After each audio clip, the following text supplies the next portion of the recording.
kita meneruskan pengajian ekonomi Islam.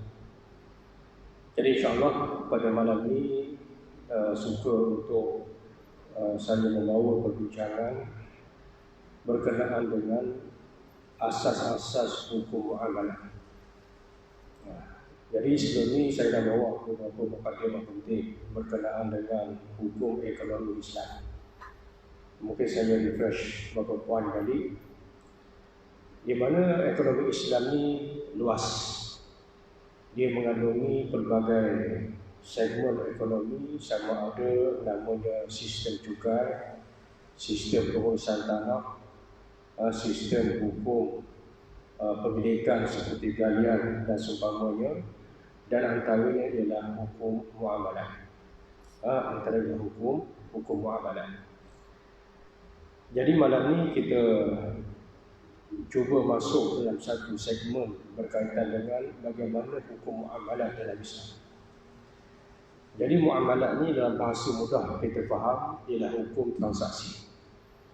Dia melibatkan kontrak, dia melibatkan jual beli, dia melibatkan hukum bertaamul di antara seseorang dengan seseorang yang lain.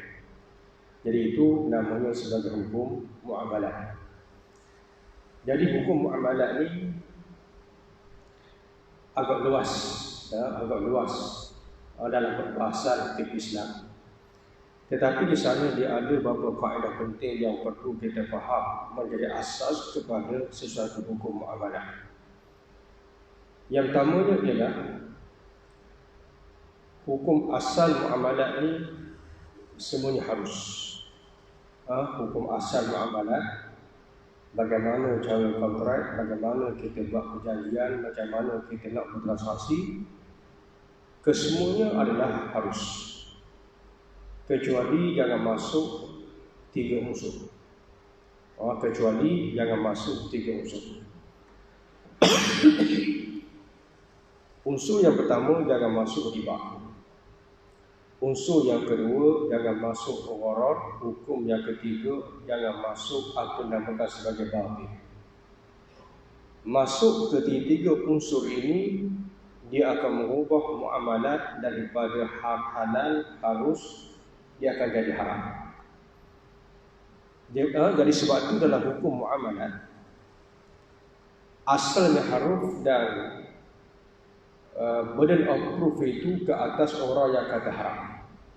Orang yang kata halal, dia tak perlu bawa bukti.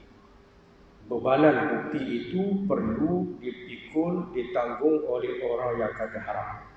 Itu dalam kaedah muamalah. Jadi dia termasuk dalam firman Allah Ta'ala Al-Asr. Allah Subhanahu Wa Ta'ala menjanjikan setiap sesuatu di atas muka bumi ini adalah untuk manusia. Maknanya termasuk muamalat, makanan, minuman, teknikal, tumbuhan dan seumpamanya. Allah jadikan semuanya, idea kita bertransaksi, macam mana kita nak buat kontrak, itu semua adalah daripada Allah ideanya. Jadi semuanya Allah jadikan untuk manusia, maknanya semuanya halal. Kecuali yang disenarai haramkan oleh syariat. Itu dia punya kaedah umum. Jadi maknanya yang halal itu terlalu banyak sebab dia tidak disenaraikan. Marilah macam mana pun dia halal, selama mana tidak ada 3 unsur yang kita sebutkan tadi. Jadi sebab itu hukum muamalah Islam dia bersifat murunah dalam bahasa Arab. Murunah ni maknanya dia sesuai dalam semua keadaan. Marilah idea transaksi macam mana pun, maka dia akan ada hukum dia. Contohnya hari ini banyak transaksi yang terwujud pada zaman Nabi. Contohnya hari ini kita ambil kontrak yang mana kita tak jumpa pun dengan orang tu, kadang-kadang kita hanya sign kontrak itu dalam bentuk online. Macam hari ini semua, kalau orang terlibat syarikat IT dia tahu. Contohnya macam syarikat saya pun ada kita buat kontrak IT dengan syarikat daripada India. Dia ada sistem dan seumpamanya dari India, kita pun tak pernah jumpa dia. Tapi dari segi list syarikat itu memang syarikat yang genuine dan memang direcognize oleh beberapa pihak yang tertentu sebagai contoh. Jadi cara kontrak kita, technical kontrak, tak wujud zaman Nabi. Cara kita bayar pun juga tak wujud pada zaman Nabi. Tapi ada hukum tak? Ada. Macam mana kita tahu ada hukum? Sebab hukum dia tak mari dengan benda teknikal, tapi dia mari dengan prinsip-prinsip. So, antara prinsipnya ialah semuanya halal, tapi jangan masuk unsur-unsur 3 tadi. Riba dia bukan teknikal. Gharar ni dia bukan teknikal. Dia adalah satu prinsip yang kalau orang tak faham, orang akan anggap dia sebagai teknikal. Itu kalau saya boleh beri gambaran bagaimana hukum dalam muamalat Islam. Jadi sebab itu sahabat sekalian, tuan-tuan dan puan-puan sekalian, kita tengok hukum muamalat.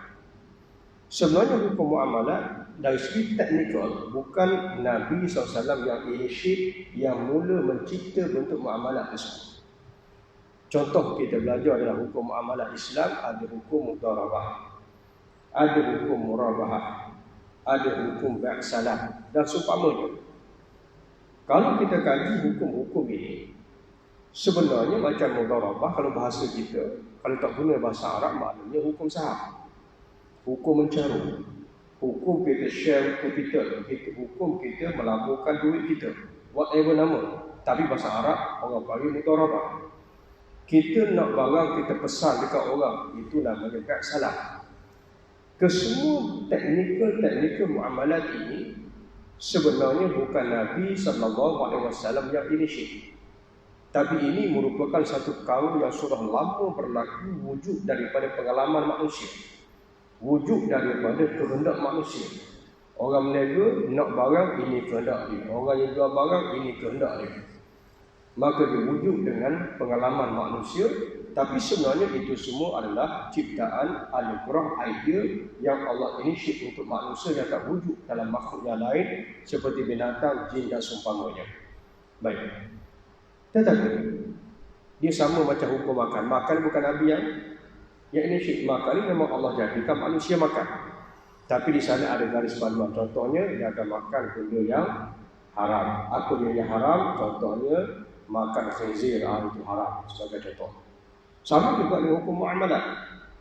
Mudharabah dah wujud sejak sebelum zaman Nabi, tapi dalam bentuk yang tidak Islam, dalam bentuk yang tidak syariah compliance. Sebab itu wujud 3 unsur yang saya sebutkan tadi. Contohnya akad salam. Contoh akad salam, akad tempah. Kalau orang yang tempah itu orang yang marhum, orang yang kena tempah atau pihak yang supply barang, orang yang powerful ataupun orang yang ada pengaruh. Zaman jahiliah, orang-orang yang macam ni, orang-orang yang macam ni, bila mana berlakunya kontrak, dia tak fair. Orang pesan barang, dia tak sebut harga berapa, tak sebut bila sampai, orang dah bayar duit, tapi orang yang supply tadi, orang yang ada kuasa, orang yang ada pengaruh, orang yang bangsawan. Kadang-kadang, bila orang marhum yang order, maka dia lambat-lambatkan, bagi dekat orang lain. Hari ni tempah, mungkin setahun baru dapat. Tempah pula, ikut suka dia. Maka bila mari Nabi SAW, Nabi kata, wa man yaslih fal yaslih fi kailin ma'lumin wa waznin ma'lumin ila ajalin ma'lum. Barang sesiapa yang membuat akad tempah, maka akad tempah itu mestilah dalam tempoh yang diketahui, mestilah dalam kadar yang diketahui, mestilah dalam jumlah yang diketahui. Maknanya kamu marhum ke, kamu orang bangsawan ke, kamu orang besar ke, maka kalau akad tempah syarat, mestilah kamu tempah jelas tempah tu apa dia, macam mana dia punya kuantiti dia. Kalau benda tu kuantiti, kalau benda tu melibatkan timbangan, kena jelas berapa timbangan, apa subject matter dia. Bila tempah pula, mesti ada deadline untuk nak deliver barang tempahan. Nabi kata, kalau buat akad salam, mesti ada syarat-syarat. Kalau tak ada syarat dia, apa kata? Dia akan jadi gharar. Sebab akad tak jelas. Maka Islam tidak menghapuskan beg salam yang asalnya haram. Yang asalnya haram. Jadi macam mana mari Nabi SAW, beg salam itu sendiri tidak dihapuskan. Bahkan diteruskan sebab itu memang keperluan manusia untuk bertransaksi. Maka dihapuskan unsur-unsur haram. Apa unsur haram kat situ? Unsur haram ialah gharar, yang mana akadnya tak jelas, barangnya tak jelas, deadline-nya tak jelas, maka menyebabkan berlakunya gharar. Maka diislamikan dengan cara dihapuskan gharar yang saya sebutkan tadi. Sama juga dengan akad mudharabah. Mudharabah dah wujud sebelum daripada zaman Nabi, tapi konvensional. Bila mana bermudharabah, bagi modal, hampa mesti bagi untung walaupun hampa tahu. Itu cara mudharabah sebelum daripada mari Nabi SAW. Ada orang pinjam duit mesti bayar interest. Itu jelas kita kata teori riba. Tapi ada orang melabur dalam sesuatu perniagaan. Bila dia melabur, bagi wang, hampa rugi ke apa untung, maka mesti bayar commission atau mesti bayar interest berjam-jam. Maka itu mudharabah sebelum daripada datangnya Nabi SAW. Bila mari Nabi SAW menetapkan syarat dalam kes mudharabah, maka mesti ditetapkan kadar. Kadar yang tertentu. Antaranya ialah kalau ada untung, maka untung itu berapa persen untuk dibahagikan. Kalau tak ada untung, maka rugi sama rugi. Rugi sama rugi. Kalau untung sama untung, maka wujudnya mudharabah yang Islami.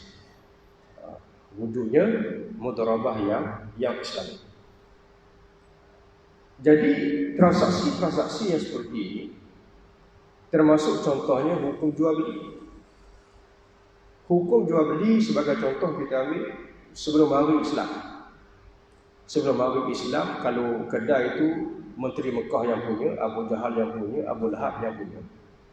Hak tukang beli pula macam Bilal, orang-orang hamba, orang lemah ni.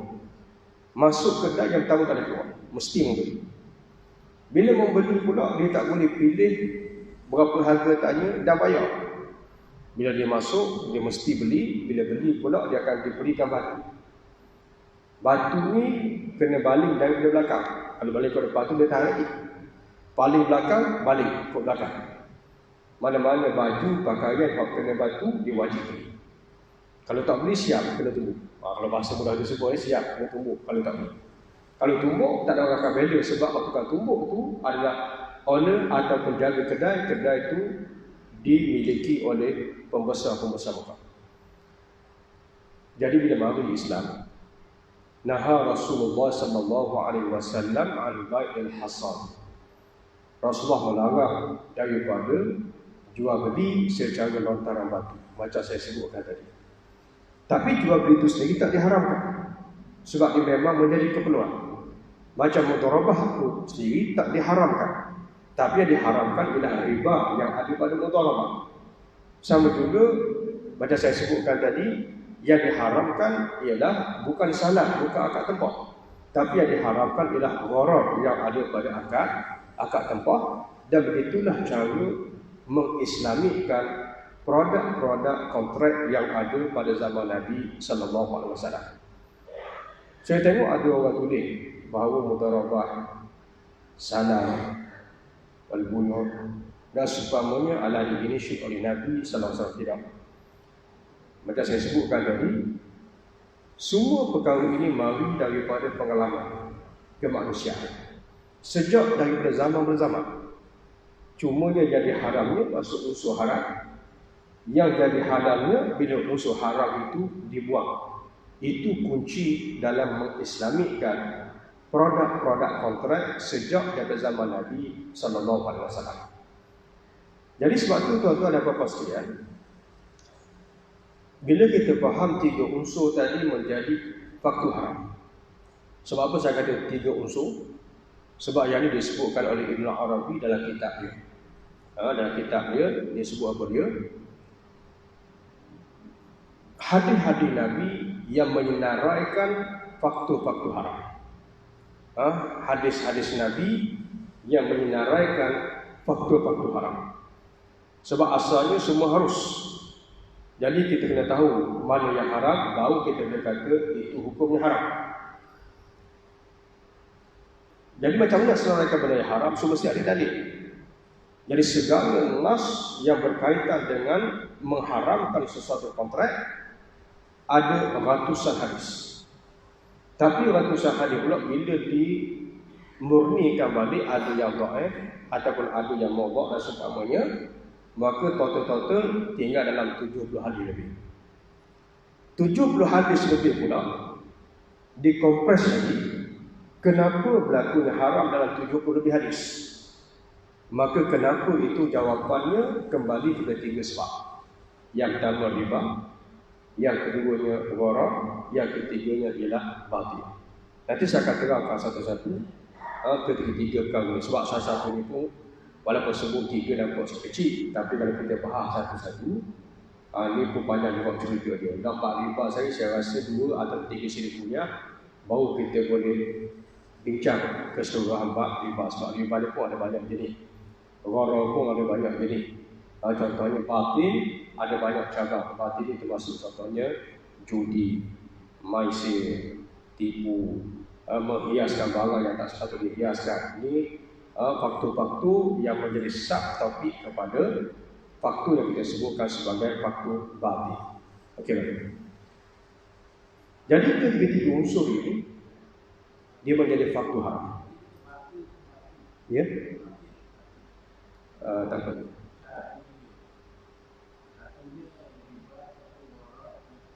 Satu lagi batil. Batil. Satunya gharar, satunya riba, yang keduanya gharar, yang ketiganya batil. Tapi itu pun ada juga pendapat 3 itu sebenarnya kompres satu je. Tapi tak apalah, sebab saya rasa lebih senang kita ambil 3. Itu teknikal lah. Mana 3 tu maknanya kita ambil paling mudah kita faham macam mana 3 dari 3 tu diamlah. Baik. Jadi bila masuk 3 unsur ni, dia akan jadi haram. Kita nak jadikan sesuatu produk tu Islamik balik, kita kena buang ketiga unsur ni, dan baki transaksi itu mesti comply dengan kehendak manusia. Itu kan bahasa mudah saya sebut macam mana orang nak mengislamikkan sesuatu transaksi. Mereka ialah Islam dia tidak against dengan kehendak manusia, tetapi Islam hanya berlawan dengan unsur-unsur haram sebab dia merosakkan transaksi, menjadikan sesuatu transaksi itu tidak adil dan mendedahkan orang yang bertransaksi itu kepada penipuan dan seumpamanya. Itu faktor. Sebab kita kena faham, muamalat ni dia tak sama dengan ibadat. Ibadat, bila diharamkan satu benda, bila diwajibkan satu benda, dia panggil ta'abbudi. Ta'abbudi kita tak nampak kesan dunia, kita tak nampak result effect kepada kita dan masyarakat. Contohnya, sembahyang. Kalau orang tu tak sembahyang, nampak tak effect? Tak nampak. Tapi dalam bab muamalat ni, kalau Islam haramkan satu benda, yang diharamkan itu biasanya bukan ta'abbudi. Contohnya diharamkan riba. Bila dibuat juga riba, apa kesan? Ekonomi tak bagus semua.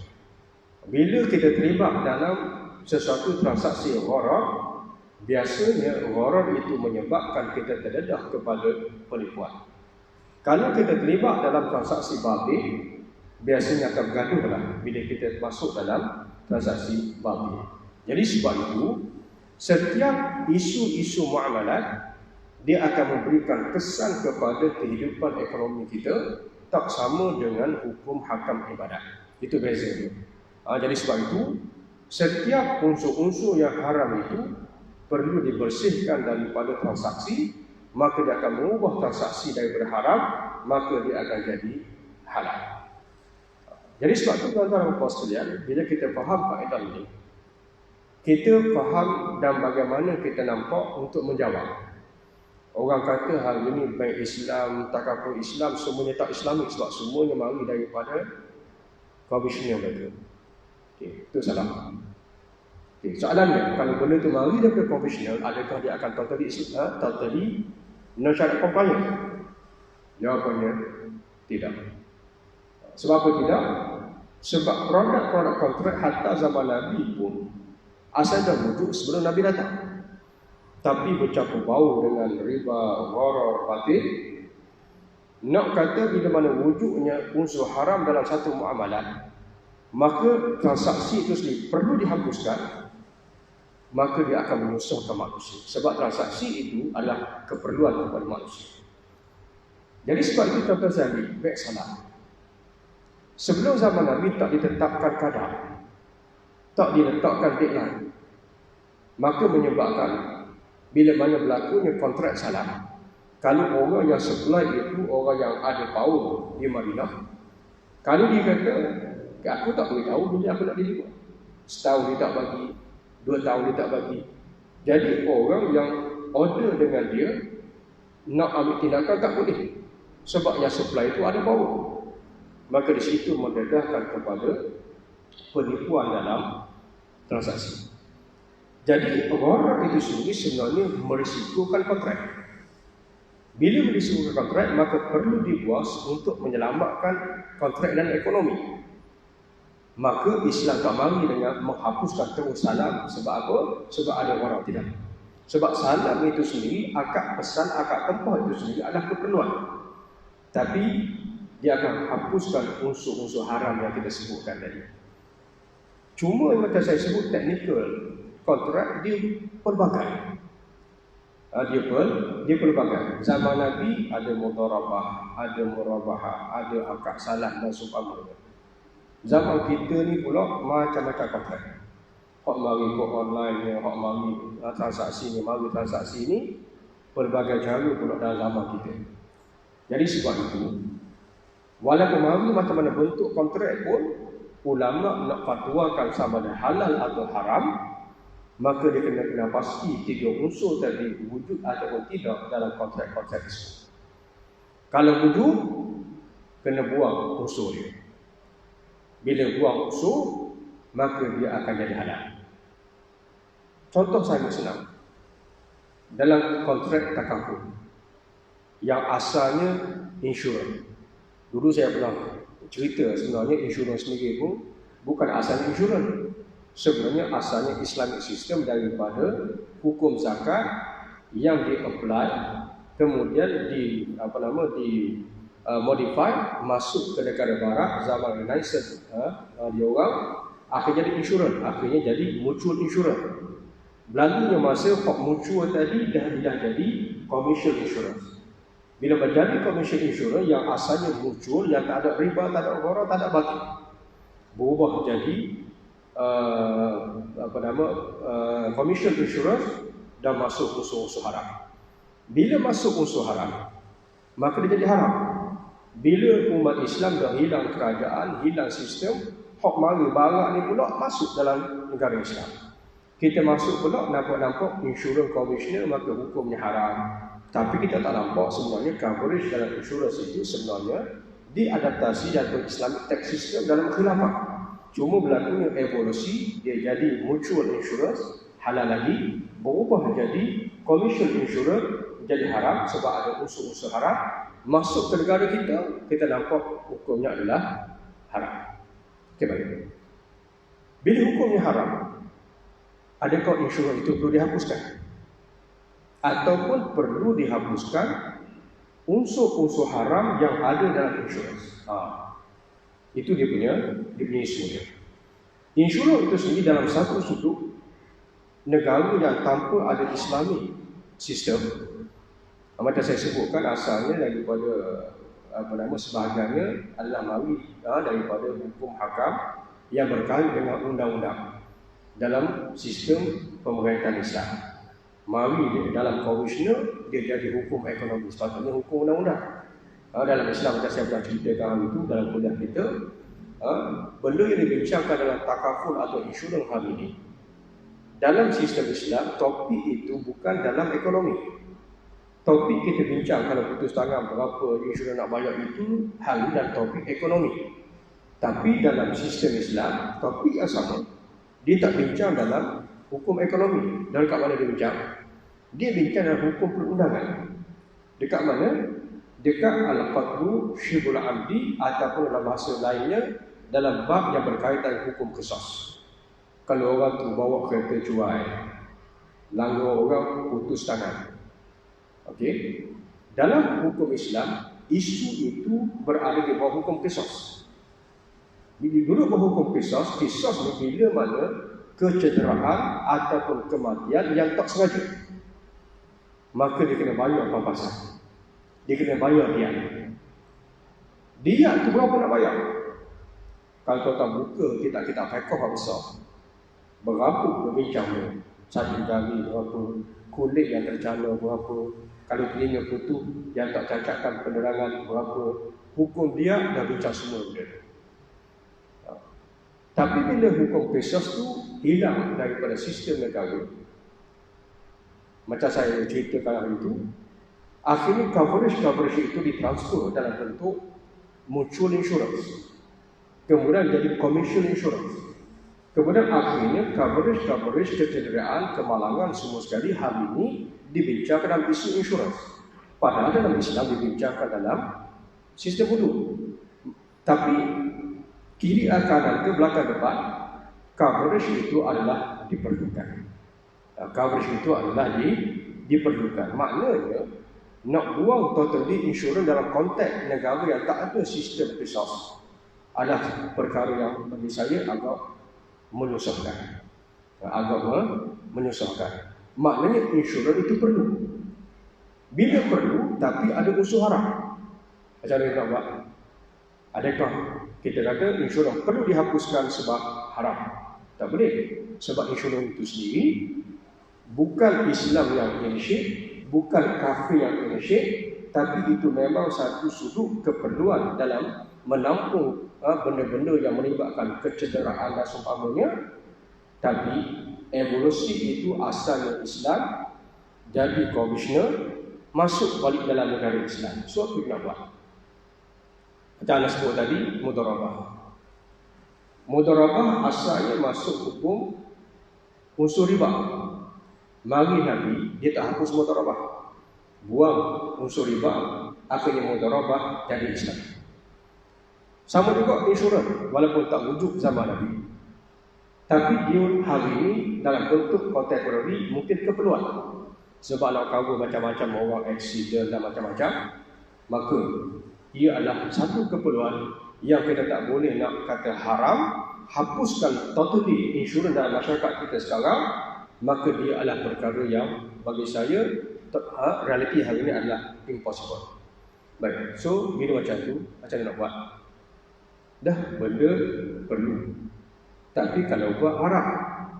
So benda tadi macam saya kata, cara yang sama, kena tengok apa unsur haram, buang unsur haram, akhirnya dia akan jadi Islami.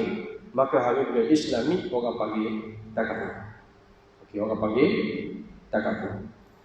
Bab mengislamikan produk takafur ni memang pengalaman saya sendiri, tak ramai dalam Malaysia. Dalam Malaysia ni dia sebut pakar keuangan, biasanya mahir banking, sebab dia keuangan ada 3 unsur. Satunya banking, keduanya capital market, dan yang ketiganya adalah insurans ataupun takafur.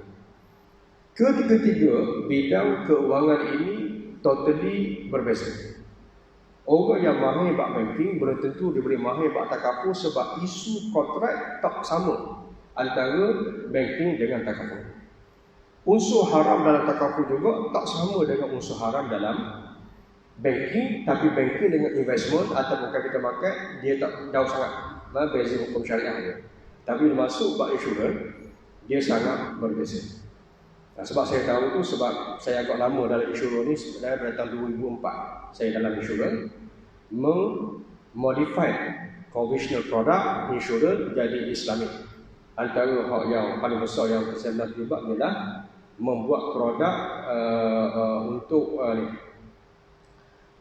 antara untuk Prudential, HSBC dan beberapa bank yang lain dalam masa sekitar 2004-2005.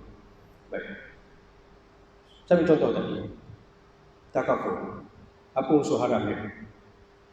Adakah riba, adakah gharar, ataupun adakah batil.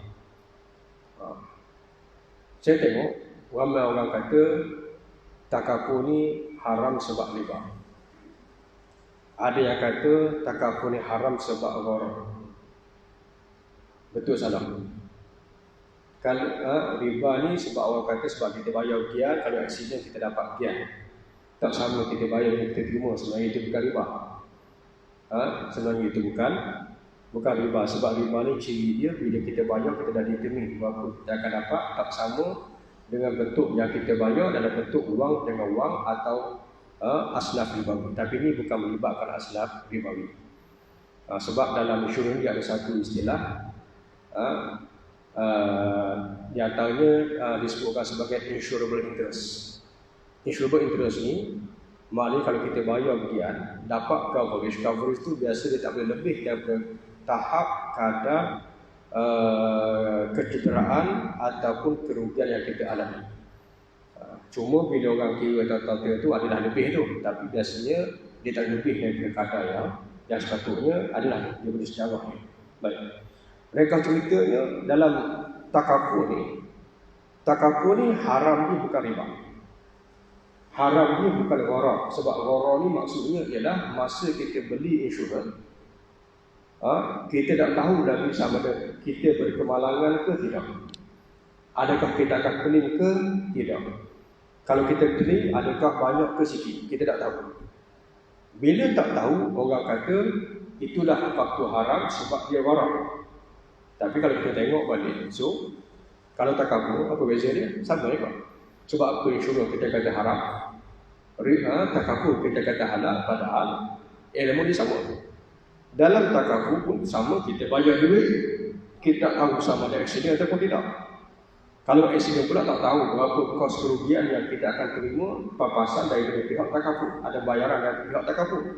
So maknanya unsur yang sama, elemen yang sama, wujud antara takaful dengan insurans. Tapi sebab apa kita kata takaful halal, insurans haram? So maknanya ringkas ceritanya itu bukan elemen haram dalam takaful. So apa elemen dia? Elemennya ialah apa yang dinamakan sebagai batil ataupun disebutkan sebagai gambling ataupun maisir. Itu unsur haram satu-satunya dalam insurans. Satu-satu unsur haram dalam insurans. Macam mana dia berlaku? Jadi panjang sikit cerita tentang insurans. Tapi ni saya bagi contoh, satu contoh yang semua kita terlibat sebab kita beli takaful kereta dan seumpamanya. Jadi saya nak sebutkan macam mana elemen haram itu berlaku dan kita buang elemen haram, dia berubah jadi halal. Okay. Jadi elemen haramnya ialah gambling. Gambling ni maknanya kita membayar sesuatu amount. Kita membayar satu amount yang mana amount itu menyebabkan sama ada kita rugi ataupun untung disebabkan oleh kerugian satu pihak yang senang. Itu makna maisir.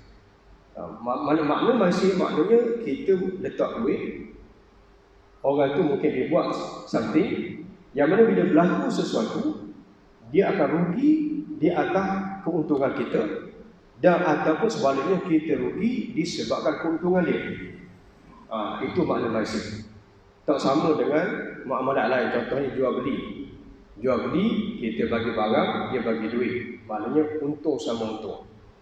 Dia untung sebab dapat barang, kita untung sebab dapat duit. Tapi maisir ni maknanya salah satu mesti rugi atau untung disebabkan salah satu lagi rugi atau untung. Itu makna maisir. Jadi dalam konteks insurans konvensional ni, dia berlakunya maisir. Sebab apa berlakunya maisir? Kita bayar duit. Okay? Kita bayar duit. Tiba-tiba tak aksiden. Bila tak aksiden, maknanya syarikat insurans akan dapat untung disebabkan kita tak claim. Kita claim pula. Kita tengok bayar baru, bulan pertama bayar, aksiden, kata contoh. Aksiden, kita pun claim sampai mungkin kita beli, katakan tidak salah, kita beli takaful, kita boleh claim sampai katakan RM500,000. Kita pun ejah, akhir dapat claim RM500,000. Bila dapat claim 500,000, bermakna syarikat insurans tu akan rugi bayar dekat dia punya pelanggan disebabkan claim yang tadi. Okey, itu unsur dalam insurans. Sebab tu syarikat RI takaful hak yang cover WTC hari tu tutup teruk lepas pada peristiwa WTC. Jadi sebab tu takaful ni ataupun insurans dia ada hedging dia dan dia ada risk management dia. Jadi sebab tu dia ada syarikat RI takaful. Syarikat RI takaful sebab apa dia nak share risk yang ada, takut orang claim tinggi. Contohnya saya ambil insurans untuk WTC. Kalau WTC kena langgar, runtuh teruk, berapa dia punya coverage dia. Dia nak katakan coverage dia katakan 500 juta. Katakan contoh. Syarikat insurans Great Eastern dia dapat projek untuk nak cover WTC. Tapi Great Eastern kalau berlaku benda tadi, dia hanya dapat cover 200 juta. Sedangkan cost coverage itu ialah 500 juta. 200 juta dia pula semua dibayar coverage bangunan tadi. Kalau kes berlaku sungguh, memang confirm dia tak mampu bayar. Jadi mana-mana negara dunia hari ini undang-undang dia mesti share dia punya projek coverage tadi. Kalau kata contoh 500 juta, kemampuan dia 200 juta, mungkin dia boleh terlibat mungkin untuk 50 juta saja.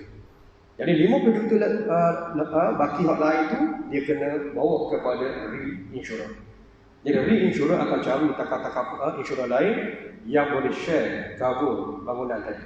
Itu sebab adanya reinsurance dan kemudian ada pula retro insurance. Itu panjang cerita lah. Nak ceritanya tentang cover tadi. Sebab apa? Sebab kalau berlaku, syarikat akan rugi. Kalau tak berlaku, syarikat akan dapat tiap-tiap bulan premium. Ataupun tiap-tiap tahun premium. Dan premium ni tuan-tuan, bukan murah-murah. Kadang-kadang juta.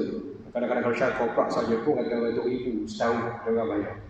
Jadi sebab tu orang insurans ni, saya tengok sekarang ni antara hak income besarnya, hak yang kita sebutkan sebagai leader agent. Dalam pengalaman saya sendiri, saya tengok leader agent ni seorang-seorang. Kadang-kadang income bersih income bersih 300,000 sebulan, 400. Tapi saya tengok 350,000 sebulan tu yang paling tinggi sebulan. Sebab apa? Sebab diorang dapat dalam 20% daripada insurans yang ada. Mana contoh kalau syarikat korporat kita bayar 200,000 setahun insurans untuk semua staff dan bisnes kita. 200,000 itu kalau dapat dekat agent tu kalau dapat projek itu dia akan dapat 20%. Syarikat yang beri coverage akan dapat 20%. So mana 40% gone for kita kata syarikat tadi. Okey. Jadi hak ni 200,000, hak ni 100,000, hak ni tu yang kadang-kadang sampai seorang leader tu dapat dalam beratus ribu sebulan. Itu saya nak ceritakan tentang insurans. Jadi tiba-tiba kalau hak dia cover tu untuk macam WTC luar jangka, maka syarikat insurans yang cover tadi tak mampu bayar, menyebabkan bankrupt. Daripada pengalaman itu menyebabkan risk management menetapkan hak ni berapa capital dia, hak ni berapa reserve dia. Maka bank-bank negara dunia, kalau Malaysia pun bank negara Malaysia dan seumpamanya, dia akan tentukan syarikat insurans ni berapa kemampuan dia, syarikat insurans ni berapa kemampuan dia, maka masing-masing ada kemampuan. Kenapa? Sebab kalau silap corok, dia punya kos akan tinggi, menyebabkan syarikat tu rugi. Tapi hak pencarun, hak yang bayar insurans tu, dia rugi tu kita dia lah. Bayar-bayar tak accident. Betul tak? Okey. Jadi syarikat akan untung bila dia punya customer dia tak claim, ataupun customer dia untung, syarikat akan rugi kalau berlakunya claim. Itu sebenarnya kalau bahasa mudah saya sebut unsur haram yang ada pada insurans. So macam mana nak islamikkan dia? Macam nak islamikkan dia? Okay. Nak islamikkan dia, macam saya kata tadi, ubah dia punya nature. Sebab itu, beza antara insurans dengan takaful ialah siapa pemilik kepada participant fund. Itu dia punya isu. Bila kita bayar, duit kita bayar tu sebenarnya siapa punya? Itu dia punya isu dalam insurans dengan takaful. So ringkas ceritanya, dalam insurans, bila kita bayar insurans, beli insurans, duit itu syarikat insurans yang punya. Dalam takaful pula tak sama. Bila kita beli takaful, duit takaful kita dia akan masuk dalam dia panggil participant fund, tabung dia. Tapi tabung itu bukan milik syarikat takaful. Itu kita kena faham. Beza dia. Jadi kalau katakan resolve syarikat tu, kalau komisioner duit itu dia boleh jadi hak dia. Tapi syarikat takaful, duit yang kita bayar premium ataupun kita bayar contribution, dia ada term beza sikit akan komisioner kita bayar premium. Kalau takaful kita bayar contribution. Jadi duit contribution yang kita bayar yang masuk dalam participant fund, duit itu bukan syarikat takaful yang punya. Maknanya bila kita masuk takaful ikhlas, duit itu bukan takaful ikhlas yang punya. So apa benefit takaful ikhlas? Dia hanya dapat benefit 20% sebagai contoh, tapi dia depend produk lah, ada 10% atau 20%, itulah dia. Tapi hak bagi 60% itu tabung yang punya. Kalau berlakunya resolve, bagi contoh, maka duit itu dia anggap public fund, itu bukan syarikat yang punya. Itu beza antara insurans dengan takaful. Maknanya unsur gambling tak wujud dalam takaful, tapi dalam insurans wujudnya unsur gambling. Dah horor tadi? Macam mana horor tadi? Horor tadi tuan-tuan dan puan sekalian, saya ambil 2-3 minit lagi. Horor yang berlaku dalam takaful adalah horor yang dimaafkan menurut pandangan mazhab Maliki. Maknanya kalau ikut takaful ni, mazhab Syafi'i memang haram, mazhab Hanafi memang haram, mazhab Hambali juga haram. Tapi mazhab Maliki kata harus. Sebab apa harus? Sebab kontrak kita yang beli takaful dengan syarikat takaful bukan kontrak jual beli. Tapi kontrak kita dengan syarikat takaful, kontraknya dia panggil hibah bistawah dalam hadis. Maknanya hadiah, tapi hadiah itu bukan hadiah biasa, tapi hadiah ada janji balas bagi. Contoh senangnya, anda ambil contoh, anda bagi handphone ni dekat seorang sahabat. Anda kata, okey, anda beli handphone ni tapi dengan syarat, kalau hampa dapat bonus nanti, hampa bagi kat aku RM10,000. Maknanya kalau tak dapat bonus, kita tak dapat lah. Syarat begitu. So apa hukum kontrak tadi? Kalau kita kata, aku beri hampa ni handphone, wajib hampa bayar RM2,000. Apa sebab sekali aku mesti bayar? Itu jadi jual beli. Tapi sekarang, kita kata aku beri handphone tapi syaratnya kalau hampa dapat gaji, bayar. Kalau tak dapat gaji, maka tak perlu bayar. Apa hukum dia? Bayar pula berapa? Kita tak sebut. Apa hukum dia? Mazhab Syafi'i kata haram, mazhab Hambali kata haram, mazhab Syafi'i kata haram, tapi mazhab Maliki kata berdasarkan satu hadis itu dinamakan sebagai hibah bistawah. Hampa setuju, hal tu setuju, maka ni special case. Special case disebabkan oleh hadis yang mengharuskan. Bukan ijtihad ni, memang ada hadis yang mengharuskan, hadis buat sahih. Jadi status hadis sahih ni walaupun satu mazhab yang kata harus, tapi status hukumnya adalah kuat. Sebab kita kena faham kan, hukum kita ni dia bukan bila majoriti kuat, minoriti lemah dah. Nak tentu kuat lemah, walaupun dia minoriti, tapi apa status hujah dia? Dia pakai ayat mana? Jangan dia pakai hadis itu apa level dia? Maksud hadis itu jelas ke tidak? Jadi hadis yang disandarkan oleh mazhab Maliki dalam bab hibah bistawah memang hadisnya jelas.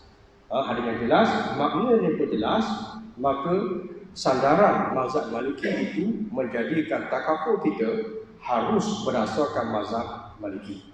Tapi mazhab Syafi'i, Hambali semua kata tak harus. So apa hukum dia? Khilaf. Bila khilaf, takaful hukumnya adalah harus. Itu yang saya sebutkan tadi, macam mana cara dia kita nak mengislamikkan produk insurans jadi halal, akhir dikenali sebagai takaful, iaitu kita buang unsur haram yang namanya riba atau gharar ataupun batil. Itulah kalau saya boleh kongsi satu gambar yang mudah kepada kita bagaimana cara muamalah Islam, dia punya tata cara dia, dan macam mana sebenarnya Islam mengislamisasikan produk-produk yang asalnya haram akhirnya berubah jadi halal. Jadi terima kasih kepada semua. InsyaAllah kalau tak ada arang, pada masa akan datang kita akan bincang satu-satu hukum ni. Apa dia riba, apa dia gharar, apa dia batil.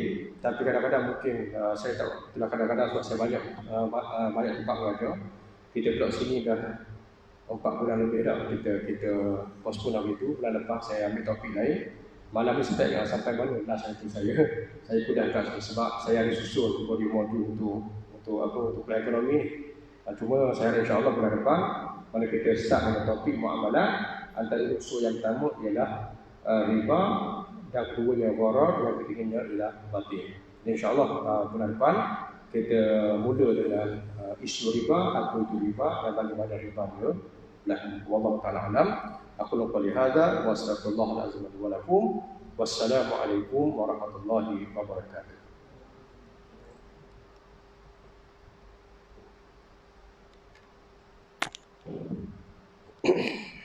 Allah.